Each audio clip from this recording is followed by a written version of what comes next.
Today, we're going to dive into one of Carl Jung's most profound ideas, the concept that your life doesn't really begin until you find yourself. So what does that actually mean?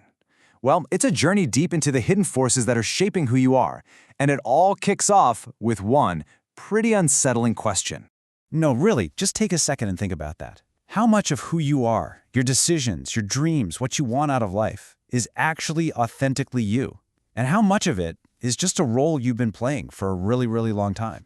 You see, from the moment we're born, we start getting conditioned. We learn what's okay, what gets us praise, and what parts of ourselves we need to hide away. And this whole process is so subtle, we almost never stop to question it. We just adapt, we conform, and before we know it, we might be living a life that isn't even ours. So, let's start peeling back that first layer. Okay, so to get by in the world, every single one of us creates a version of ourselves to show other people.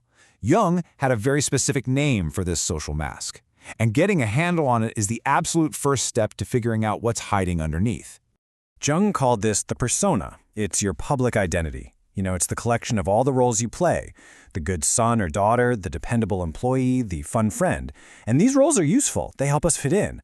But here's the danger. The real problem isn't in having a persona, it's when we mistake the mask for our actual face, when we start to believe that's all we are. And this right here shows the perfect contrast. For every shiny, acceptable part we show the world as our persona, there's another part we've shoved down and hidden away. This hidden place is what Jung famously called the shadow. And facing it, well, that's where the real journey starts. Most people spend their entire lives running away from their shadow. But Jung was convinced that real growth, true authenticity, that only happens when you find the courage to turn around and actually look it in the eye. Now, what's so fascinating is how the shadow even lets us know it's there. Jung called this projection. It's a clever trick our minds play. We don't actually see the things we've rejected in ourselves. Instead, we see them blown up and magnified in other people. Think about it.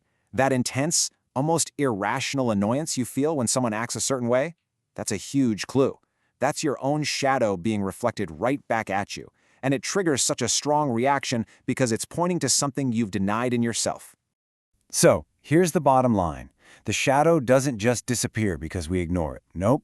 It just operates under the surface, pulling the strings, influencing our moods, our choices, even our self-sabotaging habits, until we finally decide to bring it into the light. But, and this is probably the most important shift in thinking, the shadow isn't evil. Not at all. It's just the storage locker for everything we were taught to disown.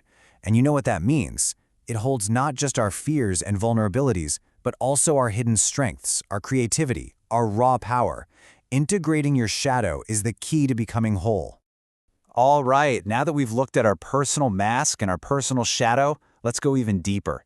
Jung believed that all of us are plugged into these universal patterns, these ancient blueprints for behavior that shape our lives in ways we don't even notice. Just think about all the stories told across all of human history. You've always got the hero, the wise old mentor, the trickster.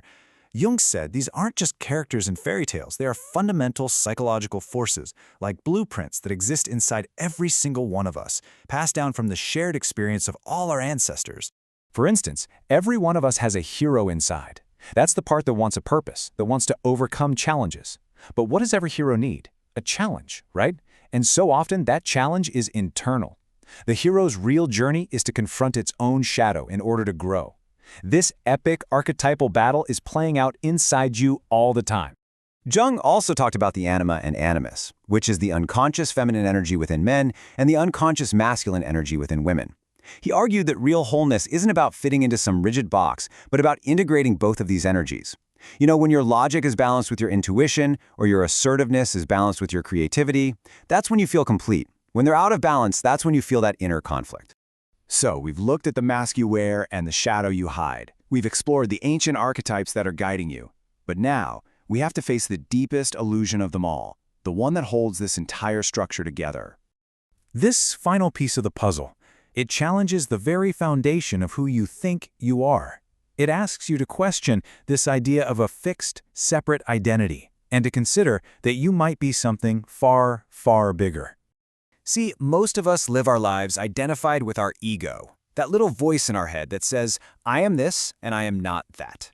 It loves labels, it clings to fears, all to protect its little sense of self.